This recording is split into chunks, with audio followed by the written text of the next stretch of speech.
செய்ய இடம் இல்லையா? செங்குத்து தோட்டம் அமைக்கலாம் வாங்க. அதாவது விவசாயத்துல ஆர்வம் இருந்தால் போதிய இடம் இல்லை என வருத்தப்படுறவரா நீங்கள்? மாடி தோட்டத்தை போலவே உங்களுக்கு கொண்டு வரப்பட்டது தான் செங்குத்து தோட்டம். அதை பற்றி பார்க்கலாமா வாங்க. விவசாயம் செய்ய எல்லாருக்குமே ஆசை இருக்கும் இல்லையா? ஆனால் லாபம் கிடைக்காது என்ற எண்ணம் மேலோங்கி இருக்கிறதால புதிய தலைமுறை விவசாயிகளின் எண்ணிக்கை குறைவாகவே இருக்கிறதுன்னு சொல்லலாம். கிராமப்புறங்களில் விவசாயம் செய்வதற்கான சூழல் பெருமளவு நன்றாகவே இருக்கும். ஆனால் நகரத்தை பொறுத்த வரைக்கும் அப்படி இருக்காது.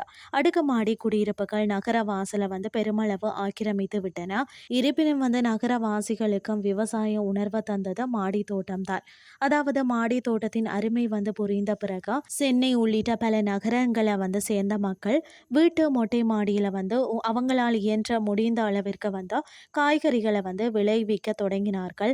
இந்த திட்டம் மக்கள் மத்தியில் நல்ல வரவேற்பு அடைந்தும் மானிய விலையில விதைகளும் வழங்கப்பட்டது. மாடி தோட்டத்திற்கு பிறகுதான் செங்குத்து தோட்டத்தையும் நாம அறிய வேண்டிய நேரம் இது. அதாவது நகரத்திலேயே பார்த்தீங்கன்னு சொன்னா இன்னும் கொஞ்சம் அதிக அளவுல காய்கறிகளை விளைவிக்க எண்ணினால்தான் உங்களுக்கு செங்குத்து தோட்டம் கை கொடுக்கும். குறைந்த இடத்திலேயே அதிக அளவு காய்கறிகள் மற்றது பூச்செடிகளை வளர்த்த நஞ்சில்லா காய்கறிகளை பெற செங்குத்து தோட்டம் உதவுகிறது.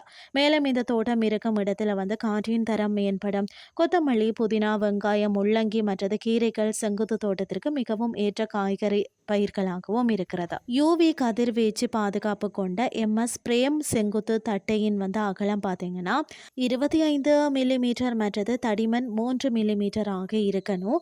செடிகள் நன்றாக வளர 30 சென்டிமீட்டர் இடைவெளி வேணுமா. கிடைமட்ட கம்பி பார்த்தீங்கன்னா 3 மில்லிமீட்டர் விட்டத்துடன் 15 சென்டிமீட்டர் இடைவெளியில அமைக்கணுமா. தோல் பூசப்பட்ட இஸ்கிருவின் அளவு 6 மில்லிமீட்டர், அகலம் பார்த்தீங்கன்னா 15 சென்டிமீட்டர் ஆக இருக்கணும். மொத்தம் 80 தொட்டிகள் தேவைப்படும்.